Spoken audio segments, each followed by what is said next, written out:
인생 딱 한 번 산다. 이렇게 살기 싫다. 난 부자가 되고 싶다는 생각은 해본 적이 없어요. 망하고 싶지 않았어요. 망하지만 않으면 어떻게든지 기회는 온다고 생각했어요. 네, 지금 천안에서 짬뽕 작전이라고 하는 식당을 운영하고 계십니다. 워낙에 우리나라에서 외식업에 이제 뛰어드시는 분이 많아서 경쟁에 대한 두려움이 있으셨을 것 같아요. 장사를 하겠다 마음을 먹고 점포를 계약해서 경쟁을 해야 되는데 이런 생활을 해야 되는데 당연한데 처음 시작은 아무런 준비를 하지 않았어요. 그러니까 내가 이 상권에 들어서 경쟁을 해야 되는데 어떻게 하고 준비를 해야 되지 이렇게 하질 못했어요. 대부분의 예비 창업자들이 아마 그럴 거예요. 경쟁이라는 단어도 생소할 거예요. 처음은 두려움, 경쟁 이런 거 없었어요. 그냥 차려놓고 하면 잘 되겠지. 대부분의 창업자들이 잘 되는 집에 가서 잘 되는 것만 보고 부정적인 거는 나도 저러면 어떡하지? 이런 생각을 거의 안 해요. 잘 되는 집만 보고 다니는 거예요. 그러니까 들어가서 하면 장사 잘 되겠지. 하다 보니까 너무 안 되고 내가 뭘 잘못했지? 뭘 해야 되지? 그때부터 이제 내 앞집, 내 옆집들은 장사가 잘 되는데 나는 안 되는구나. 난 저들한테 지고 있구나. 그때부터 이제 인식이 되는 거죠. 그러니까 처음 창업할 때 경쟁이라는 걸 알고 시작했으면 좀 더 철저하게 준비를 했겠죠. 제가 준비 없이 잘했다면 지금의 제가 없었을 거예요. 롤러코스터 타듯이 장사가 그래버리니까 경쟁력을 갖추기 위해서 작은 성공들이 쌓이다 보니까 성장하게 된 계기가 된 것 같아요. 외식업에 도전하신 분들 중에서 사실은 열의 아분 망하잖아요. 이유가 무엇일까요? 첫 번째 이유, 너무 준비 없이 한다. 제가 조금 성장해 보니 보여요. 너무 다급하게 창업을 해. 근데 그분들은 정말 열심히 준비했어요. 정말 열심히 준비했어요. 그거를 너무 맹신하고 믿어요. 자기는 굉장히 많이 준비했다고 생각해요.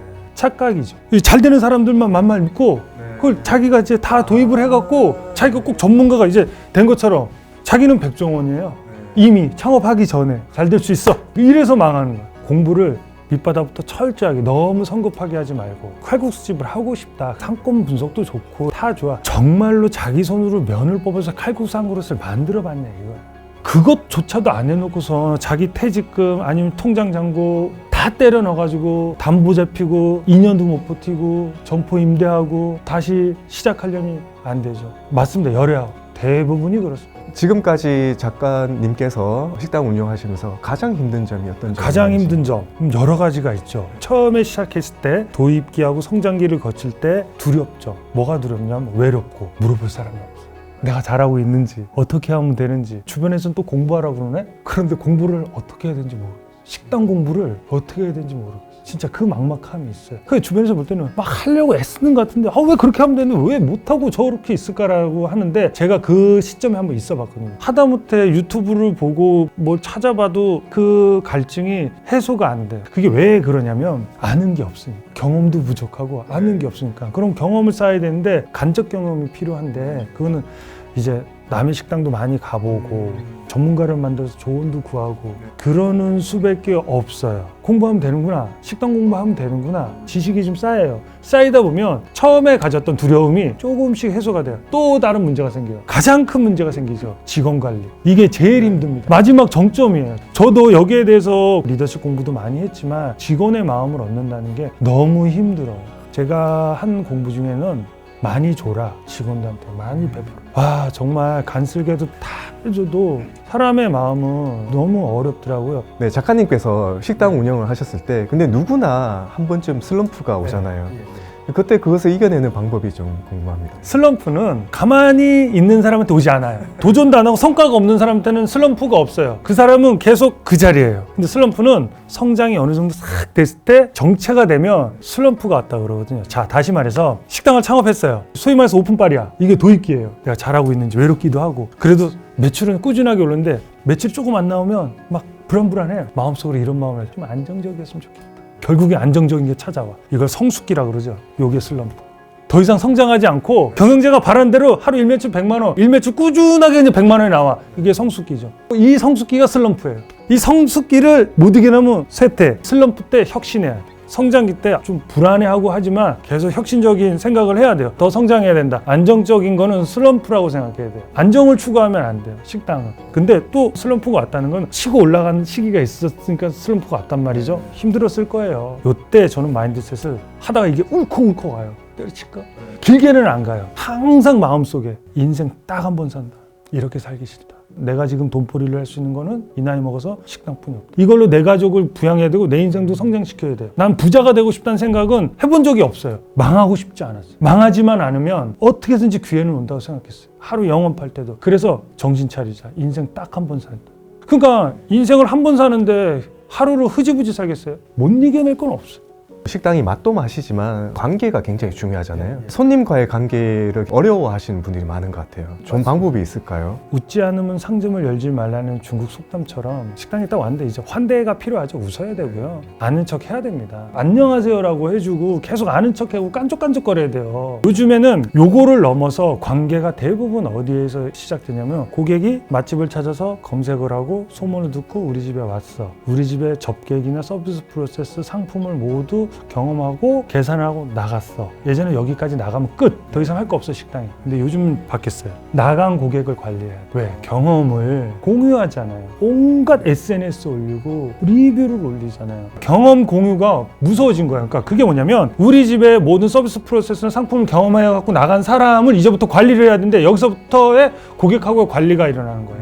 자, 어딘가에 리뷰를 올릴 거란 말이에요. 좋은 경험을 했으면 찾아야죠. 인사해야죠. 감사합니다. 또 오세요. 제가 실수했죠? 아, 제가 좀 바빴나 봐요. 다음번에 또 오시면 제가 기억했다가 서비스라도 뭐 드릴 때 아니면 다시 한번 찾아주시면 다시 한번 사과드리겠습니다. 관계는 이때부터 갑니다. 왜? 자기가 좋았던 기억을 했는데 그 사장이 열심히 내 SNS를 들어와서 인사를 해줬네? 여기서부터 이제 관계가 시작되는 거예요. 귀찮더라도 하물며 네이버에 자기 식당 있잖아요. SNS 나는 못해. 그래, 못해. 네이버에서 자동으로 만들어주잖아요. 거기에 리뷰가 남기잖아요. 글을 남기세요. 글을 쓰세요. 글을 쓰고 그들의 경험을 더 좋은 사람들한테 나눌 수 있도록 긍정적인 메시지를 계속 주셔야지 손님하고 관계가 돈독해집니다. 그렇게 이제 긍정적인 리뷰들한테 긍정적으로 대응해 주시면 다시 긍정의 힘으로 돌아옵니다. 작가님, 그럼 요즘에는 손님 대하는 것보다도 사실 알바생을 대하는 게 더 힘든 시절이 왔잖아요. 어떻게 대하세요? 첫 번째, 면접 볼 때 흡연 문제라든가 확실하게 얘기를 하죠. 고용이 됐어. 고용이 됐으면 다 교육을 합니다. 알바생이라고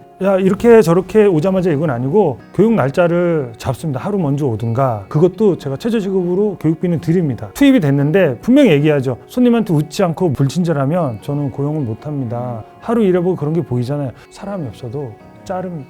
그게 가장 좋은 거예요. 경영자가 직접 나가서 손님을 응대할 수 없다면 아르바이트생이 브랜딩을 다 만들어주는 거란 말이죠. 그리고 부정적인 애들이 너무 많아요. 마인드 자체가 힘들어 이러면서 계속 힘들었으면 어떡했어. 저는 그 부정적인 애도 자릅니다. 여기 남아있는 애들 그러면 계속 끌고 가야 되잖아요. 시급을 더 줍니다. 만약에 여름 휴가 기간에 아르바이트생이 있잖아요. 휴가비 다 줍니다. 장기로 일했던 애들이 4년 잘하는 애가 있으면 철저하게 시급이라도 더 주고 해줄 수 있는 건 최대한 많이 해줘요. 아깝다고 생각하면 안 돼요. 나 대신 상품을 팔아주고 설명해주고 하기 때문에 잘하는 알바생이 있으면 잘해주세요. 자금을 모아서 이제 치킨집을 오픈하려고 해 라고 하는 분이 찾아왔어요. 어떻게 말씀해 주실 것 같아요? 이거 말고 다 끌어모은 돈 또 있냐? 보통 없을 거란 말이죠. 잘 생각하자. 이 돈에 당신 인생에 들었고 절박함이 있냐 없냐.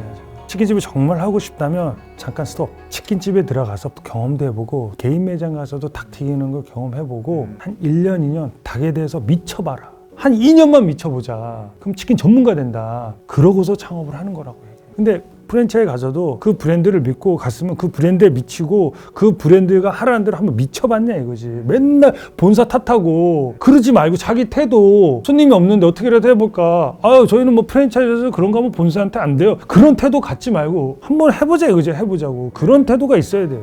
그러니까 저는 오시면 이 돈 잠깐 킵 은행 잔고에 넣고 한 1년, 2년 정도는 치킨에 대해서 한번 미쳐보자. 사실 우리나라에 짬뽕집이 엄청 많잖아요. 네, 창업을 했었을 때 그냥 똑같은 짬뽕집이라는 컨셉으로 가고 싶진 않았을 것 같거든요. 어떤 컨셉이나 이런 게 있으셨던지. 갈비 한 짝을 넣어주고 뭐 갈비짬뽕을 이라든가. 근데 남들도 다 해. 네? 뭐 우거지를 넣어주고 우거지 짬뽕 이걸 다 해. 이게 차별화인가에 대해서 나중에 현타가 온 거죠. 상품만 독특하다고 차별화가 될 수 없습니다. 그러면 차별화라는 거를 이제 한번 보자고요. 우리 브랜드가 저 브랜드보다 좋은 거, 우리 가게가 저기에서 파는 상품보다 우리 가게 파는 상품이 좋다는 것을 말할 때 상품의 가치가 있어야 된단 말이죠. 그게 차별화예요. 독특함이 있어. 유니크한 게 있어. 근데 이 유니크함과 식당에 대한 접객 서비스가 맞아떨어져야 돼요. 이게 맞아떨어지지 않으면 차별화는 결코 성공할 수가 없습니다. 그러니까 유니크한 상품과 서비스 접객 뭉쳐져야 돼요.